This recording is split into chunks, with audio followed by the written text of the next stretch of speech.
செய்கின்ற போது 2 ரூபாய் குறைச்சிருப்பாங்க.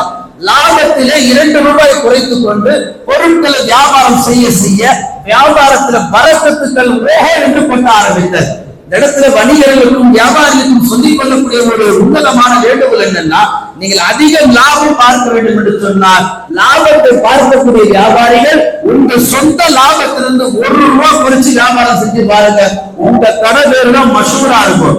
இன்னைக்கு நாம பண்ற தப்பு என்னன்னா, அவர் 2 ரூபாய் வச்சுக்கிட்டாருன்னா நாம 4 ரூபாய் வச்சுக்கிட்டோம்னு சொல்லி வியாபாரம் செய்யறதுனாலதான் 2 பேருக்குமே சரியான போதுமான பரக்கத்து இல்லாம 2 பேர் சாருக்கும் அப்படியே தங்கி விடுகிறது.